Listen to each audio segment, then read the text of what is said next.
King study চ্যানেলে সকল ছাত্রছাত্রীদের স্বাগত জানাই এবং নতুন বছরে সকল ছাত্রছাত্রীকে হ্যাপি নিউ ইয়ারের অনেক অনেক শুভেচ্ছা এবং অভিনন্দন। আর আমি প্রায় গত 80 দিনের মাথায় আজ ভিডিওতে আসছি, মানে আমার ভিডিও করার সময় হয় না, সেই কারণে আমি করতে পারি না। তো ছাত্রছাত্রীদের অনুরোধের কারণেই আমি চূড়ান্ত সাজেশন নিয়ে এসেছি উচ্চ মাধ্যমিকে। আজকে উচ্চ মাধ্যমিকে তোমাদের রাষ্ট্রবিজ্ঞানের সাজেশন প্রোভাইড করা হবে। আমি টোটাল 9টা প্রশ্ন রেখেছি। এই 9টা প্রশ্ন করলে তোমরা একেবারে প্রশ্নপত্রে দেখতে পাবে যে 8টা প্রশ্ন লিখতে হয়, 8টার মধ্যে 5টা, সেই 5টাই কিন্তু তোমরা একেবারে কমন পেয়ে যাবে, মানে পাবে কমন, এটা আমার গ্যারেন্টি রইল। আমি সেই অনুপাতেই সাজেশনটা তৈরি করেছি। আর আমি তোমাদের একের পর এক প্রশ্নগুলো বলবো, তোমরা খাতায় নোট ডাউন করে নাও। এখনও অনেকটাই তোমাদের সময় আছে। তোমাদের 3 মার্চ থেকে শুরু হবে উচ্চ মাধ্যমিক পরীক্ষা এবং চলবে 18 মার্চ পর্যন্ত।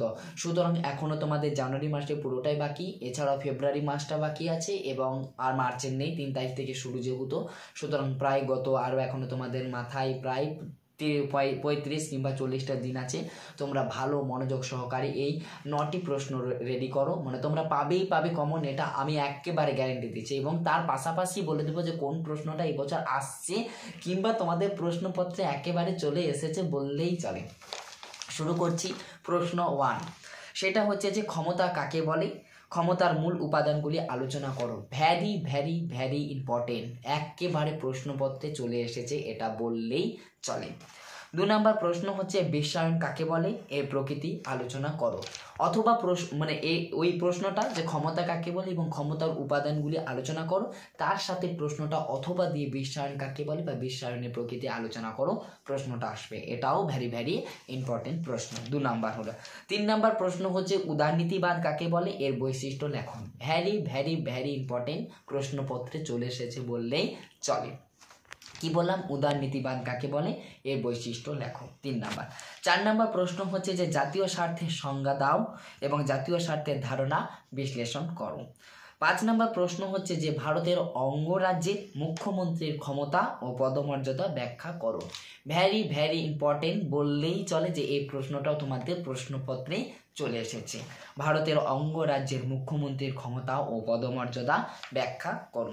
6 নাম্বার প্রশ্ন হচ্ছে যে ভারতীয় রাষ্ট্রপতির ক্ষমতা ও কার্যাবলী আলোচনা করো। ভ্যারি ভ্যারি ইম্পর্টেন্ট, এটাও বললেই তোমাদের প্রশ্নপত্রে চলে এসেছে। ভারতের সুপ্রিম কোর্টের গঠন ও কার্যাবলী আলোচনা করো। ভ্যারি ভ্যারি ইম্পর্টেন্ট, এটাও যদি বলি এটাও প্রশ্নপত্রে চলে এসেছে। ক্রেতা সুরক্ষা আদালতের উপর একটি সংক্ষিপ্ত টিকা লেখো। এটা দেখবে, এটাও ভ্যারি ভ্যারি ইম্পর্টেন্ট প্রশ্ন।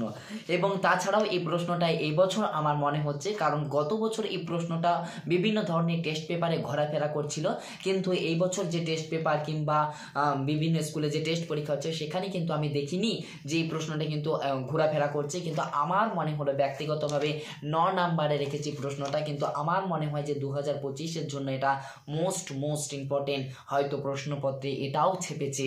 সেটা হচ্ছে যে ক্ষমতার স্বতন্ত্রীকরণ নীতি কি এবং ক্ষমতা স্বতন্ত্রীকরণ নীতির পক্ষে ও বিপক্ষে যুক্তি দাও। এটা কাম্য নয়, এটাও একই জিনিস, ওই পক্ষে বিপক্ষে যুক্তি তোমাকে বিশ্লেষণ করতে হবে। এই 9টা যদি প্রশ্ন তোমরা ফুলফিল ভাবে তৈরি করো তাহলে তোমরা ওইখানে 40-এ 40 ক্যারি করবে, এটা কিং স্টাডি চ্যানেলের একেবারে গ্যারেন্টি। আমি প্রশ্নগুলো আবার বলে দেবো। 1, ক্ষমতা কাকে বলে, ক্ষমতার মূল উপাদানগুলি আলোচনা করো। 2 নাম্বার প্রশ্ন হচ্ছে যে বিশ্বায়ন কাকে বলে, এর প্রকৃতি আলোচনা করো। 3 নাম্বার প্রশ্ন হচ্ছে উদারনীতিবাদ কাকে বলে, এর বৈশিষ্ট্য লেখো। 4 নাম্বার প্রশ্ন হচ্ছে জাতীয় স্বার্থের সংজ্ঞা দাও এবং জাতীয় স্বার্থের ধারণা বিশ্লেষণ করো।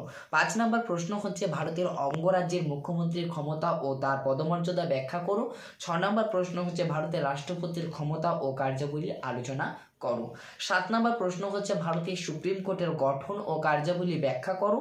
এবং 8 নাম্বার প্রশ্ন হচ্ছে ক্রেতা সুরক্ষা আদালতের ওপর একটি সংক্ষিপ্ত টিকা লেখো। এবং 9 নাম্বার প্রশ্ন হচ্ছে ক্ষমতা স্বতন্ত্রীকরণ নীতির সংক্ষেপে মানে কি এবং ক্ষমতা স্বতন্ত্রীকরণ নীতির পক্ষে ও বিপক্ষে যুক্তি দাও। এই 9টা প্রশ্ন তোমরা ফুলফিল ভাবে তৈরি করো। আসছে, এটা একেবারে কিং স্টাডি চ্যানেলের চূড়ান্ত সাজেশন।